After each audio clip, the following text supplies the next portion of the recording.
Good afternoon. This is Dr. Norma Thomas, and once again, I'm with you for a course at Widener University Center for Social Work Education. This fall, session 2 is Social Work Practice 2, and it's social work practice with individuals, families, and small groups. So, starting out with our learning resources for week 1. There are 2 chapters in the Walsh text, Theories for Direct Social Work Practice. Chapter 1, Thinking About Theory, and Chapter 2, A Social Work Perspective on Theory and Practice.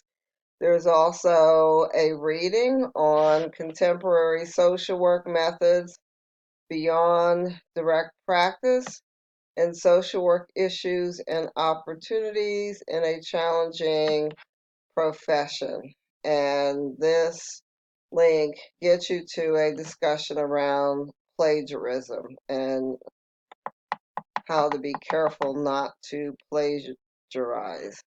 This short video by Bobby Lefevre is an excellent video about helping us understand why some youth act in ways that we think are counter to their um, best selves. But this also explains how we think about those youth sometimes, and maybe a good lesson on trying to understand why young people rebel against what's going on around them. So I found it to be an excellent video.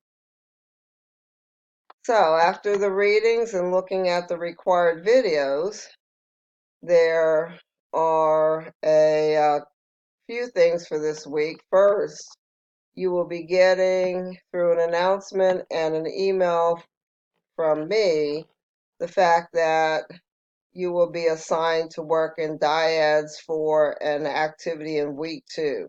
Because there are 13 students in this class, unfortunately, one student will not be in a dyad.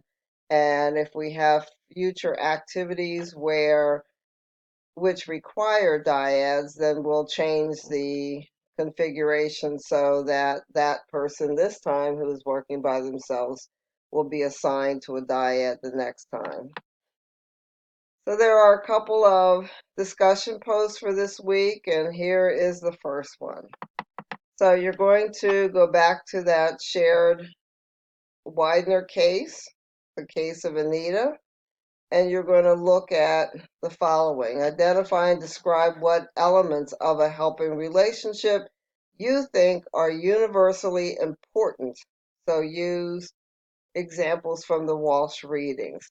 Discuss whether or not you believe that the worker and client should be equal partners in the intervention process and what that means to you. And again, include information from the Walsh readings. Considering the family in the shared case, what are the important factors, elements to be considered as a clinician when working with this family? What is your role as a social worker in supporting the family? And again, incorporate information from the Walsh readings.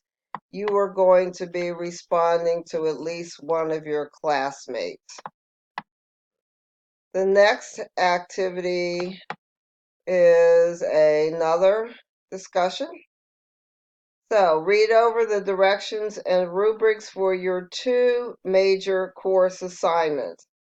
That is the social work practice theory paper and the social work practice intervention paper. And after you have read about those major assignments, answer the following. How do you see these assignments preparing you to enter your field placement? What, if any, questions or concerns do you have about either of these assignments? And thinking back to your previous courses, what specifically from those courses will inform and or aid you as you prepare and complete these assignments. And again, you're going to respond to at least one of your classmates. So we're going to go next to looking at a PowerPoint for a brief discussion about theory. So theory attempts to explain something that is beyond factual understanding. It provides an orderly explanation of confusing experiences. It's systemic but speculative in its explanation for an event or behavior. It's a set of propositions linked by a logical argument put forth to explain or predict some area or reality or type of phenomenon. Statements about relationships among variables that presents systematic understanding of a behavior, event, circumstance, and offers an explanation. And it is a set of variables or characteristics that have been hypothesized, presumed, or demonstrated to bear a relationship with one another.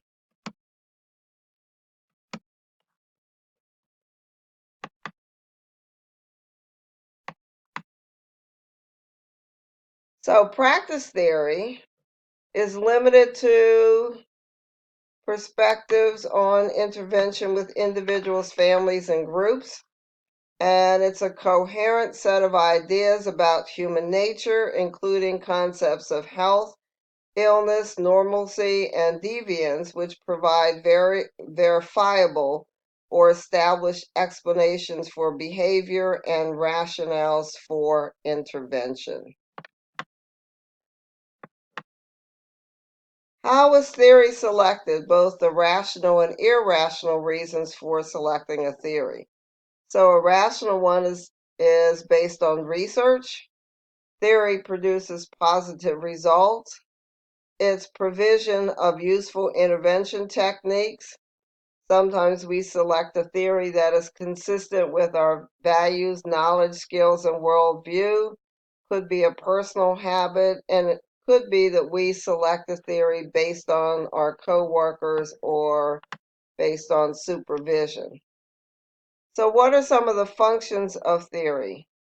It simplifies complex phenomena and focuses the worker on aspects of the client's life that are relevant to explore, helps the worker establish causal relationships and thus predict what will influence the client's future behavior, simplifies the task of selecting attainable intervention outcomes, guides the worker's choices among possible effective interventions, protects against irrational procedures because the commitment to a body of knowledge increases professional self-discipline, helps mobilize sound interpersonal practice as the ability to effectively coordinate the work of several service providers depends on understanding one's own theoretical base and that of others.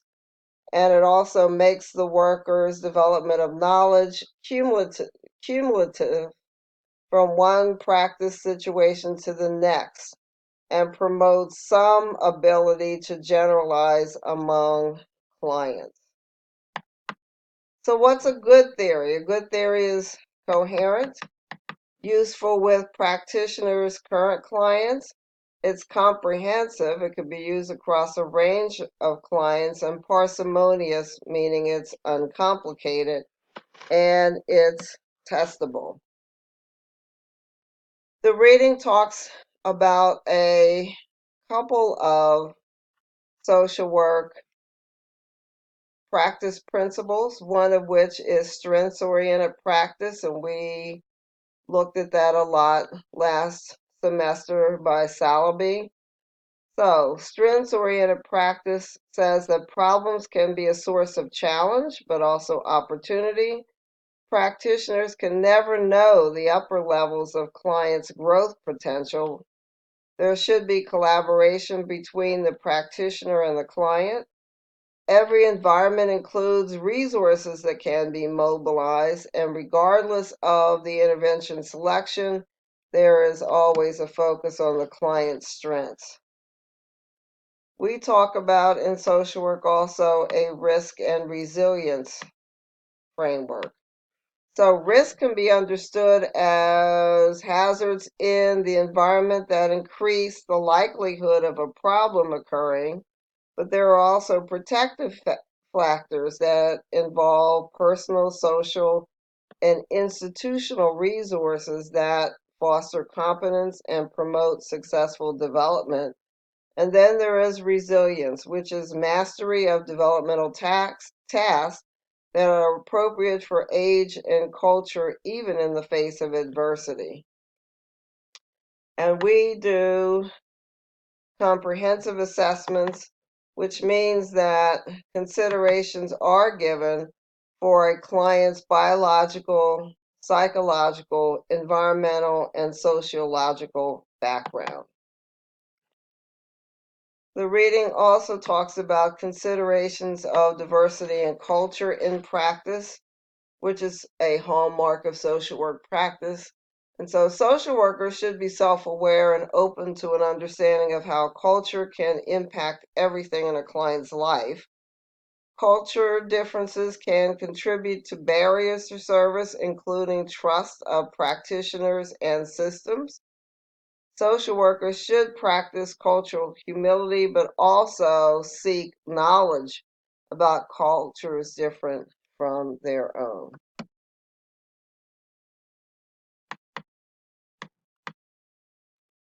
We talk about empowerment practice. It represents efforts to work with clients to combat feelings of alienation, isolation, and impoverished life experiences, both in terms of financial impoverishment, but also psychological impoverishment. And empowerment practice does this by positively influencing the sense of worth, sense of membership in a community, and the ability to create change. An empowerment practice continued on a personal level. Thinking about empowerment means changing thinking, feeling, and behaving. Interpersonal level empowerment goes to managing relationships more effectively, and then looking at environmental level empowerment looks at changing how our clients interact with the larger systems, and conversely, larger systems interact with our clients. And the last slide are some of the references used for this presentation. So as always, I look forward to working with you this semester. If you have any questions during the week, please email me through the course shell email or my personal email, norma.thomas13@gmail.com. Week 2 is an assignment where, again, you will be working in dyad, so those assignments will be out shortly. And if there are any questions, again, please get in touch with me as soon as possible. Have a wonderful rest of your day and week.